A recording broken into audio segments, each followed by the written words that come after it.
welcome to the second video in my entrepreneur series. In the first video, I gave a little introduction of myself and my business, but today I wanted to bring you another perspective from another business owner, give you some tips and advice from someone else. So I have here with me today Miss Nicole Danielle. Miss Nicole Danielle is the owner of Glamorous Curves Boutique. How are you doing? I am great. How are you? I'm awesome. Loves, I'm going to leave all Nicole's information in the description bar, so don't you worry. I'm going to ask her a few questions, but if you have any additional questions for her or myself, please make sure you leave them in the comments and we will get back to you, okay? So Miss Danielle, can you introduce yourself and tell us the inspiration behind Glamorous Curves Boutique? Well, Glamorous Curves Boutique, I originally started in 2015, and I didn't expect for it to grow as fast as it did. I started off as a plus size online boutique because I felt like there wasn't enough options here in Sumter and just in general in Columbia and online period. And the clothes that I was finding for myself as a plus size woman, it just wasn't trendy, it just wasn't cute.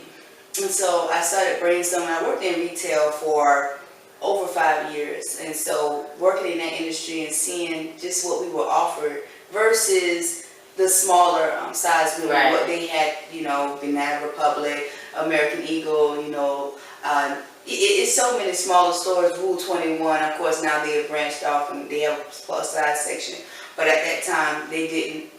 And so all these retail stores and all these stores had the smaller sizes that stopped at 13, 14, you know, maybe a 15, 16, right, but nothing that was catering to the women who were size 16 and above. So that was my inspiration for starting Glamorous Curves Boutique, and just to have something to offer those women that want to look sexy, that want to look classy, that want trendy fashion and don't want to shop at City Trends or maybe just the stores where they see the same person with the same dress on, or just club plus size, right, rainbow. You know, not knocking those stores because you know they do have some cute things, but you know sometimes they're not made with quality fabric. I bought some things out of Rainbow. Trust me, back in the day that was my store. But sometimes you go to wash those, you know, those clothes, they shrink. Yes, the colors fade, and it's just not quality clothing. So that's what I wanted to try to bring with Glamorous Curves Boutique, was quality clothing versus over, you know, trying to keep my price points as cheap as I can, but still offering quality that where they won't be disappointed when they get it and it looks like it's something directly from China. Right, right. So you had this inspiration. How did you turn it into a reality? Well, I planned. I wrote it down on paper and made it plain, and I actually created a business plan, and I saved. And a lot of people don't think about that aspect when they're thinking about starting a boutique or starting any type of business. They don't think about saving, because what happens when that little bit of money that you start off with runs out? You know, what happens when that tax refund money is gone? Hello. So it just started with me just putting back just a little bit out of every paycheck and just putting a little bit away until I got to tax refund. I got my tax refund back, and I combined the two so where I could be able to get, you know, the website, the inventory, just all different types of things that I had to get that I had no idea that I had to even get.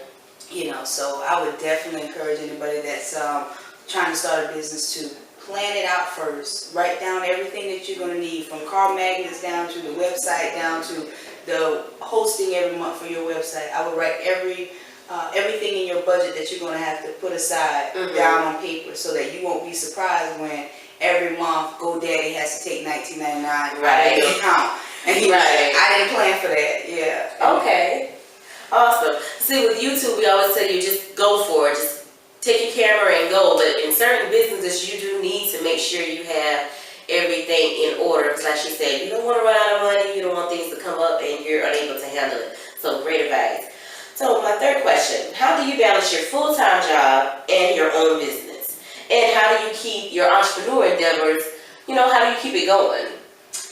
Well, that's a great question, MissRessaT. That's a great question because it is hard. It's hard. But I say it's hard, but it's doable.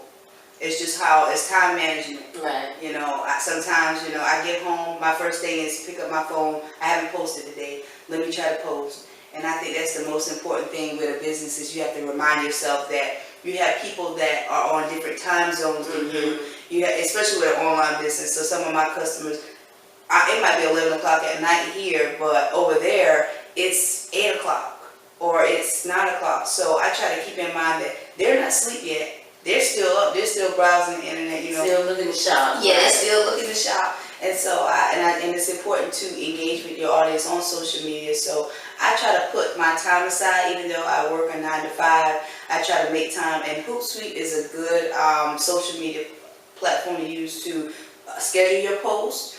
If you're busy and you know you're not going to have time the next day, I use it fairly frequently to schedule my posts. You can schedule it for Facebook, Twitter, and Instagram, I believe. So it's really good to use. And you know, the main thing is time management, knowing what times you're going to have in order to do these things that you need to get done for your business. If you know you need to get business cards done, you need to schedule times where you need to write everything down. That's what I do. I keep a journal, a business journal. Okay. And I write those things down that I need to get done. If I know I got to do a shipment on Friday, then I make sure I know, okay, I know pickup for the post office is at 3 o'clock. And I need to get there by 3. So what time am I going to make in my schedule before 3 to get to the post office? Right. So that my customers can get their package by whatever deadline. Okay. So. Thank you. So overall, what advice do you have just for entrepreneur? Entrepreneur. Steadfast, keep pushing, and don't get discouraged. What I've been noticing with a lot of entrepreneurs and business owners is that they get so easily discouraged, and they go into these like burst out, like want to quit moments, and it's just like, you know, you just getting started, honey. You know, you have to be able to take the good with the bad. Some days you're not gonna make no money. Some days you're gonna make money. You know, and then some days you're gonna come across people who are doing the same thing as you. But what I try to remind people is they're not doing it like you.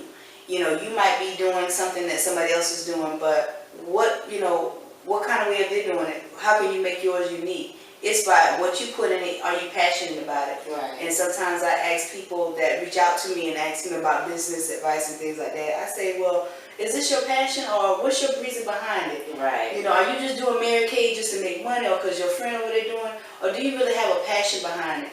You know, you can't really expect for something to be successful if you don't love it. Exactly. And it can't be all about the money, because at the end of the day, what happens if you're working for a company or a network marketing company, and they close down? What you gonna do? You go on to the next one. So you have to find your niche. You have to find something that you truly love, that you're passionate about, in order to be connected with it, in order for it to be successful. Because if I'm just doing YouTube blogging because I see Carissa over here being successful, mine is not gonna be like yours. Especially if I don't have a passion to learn about the business and learn about what you're doing. If I don't care about it, I'm just going on YouTube to make a video because she's doing it, and she told me I can get free jewelry, so I'm gonna go do it. She told me I can get free products, and then you sit here a year later like, because you have to put in the work, and like you said, it has to be your passion. That is great advice, you guys. So once again, you guys, this is Miss Nicole Danielle from Glamorous Curves Boutique. We give a shout out, just tell you where you can contact you, all your information. Sure, you guys can contact me via social media, Glamorous Curves Boutique on Facebook, and on Instagram, Glamorous Curves BTQ. Or you can send me an email to glamorouscurvesboutique@gmail.com, and I will be glad to respond. And I thank you so much for this opportunity. Thank you. It was my absolute pleasure. This girl right here, you guys, she is like my motivator, because it can get rough, and I will say that as your own business owner, you don't have a co-worker usually. There's someone that be like, or you don't have a boss saying this is what you need to do. So it's good to have someone on your corner that you can come to and be like, hey, you know, maybe you should do this, maybe you should do that, because we all need some encouragement. So I do also thank you very much, you guys. Like I said, if you have any questions for either one of us, leave them in the comments below. Comment down below if you'd like to see a lookbook of me in Glamorous Curves Boutique dresses, you guys. Let me know if y'all want to see that. Tell us Nicole to get that going. And you guys, thank you so much for checking out this video. Make sure you subscribe, share this with all your friends, thumbs up this video. If you know anybody who's wanting to be an entrepreneur, thinking about it, if you're thinking about it, if you have any questions you want to personally email me at CaressaT KARESSAT1@gmail.com is always in the description box. And until next time, it's been your girl, Miss Ressa T. Don't forget to live, learn, record, and then share, y'all. Smooches.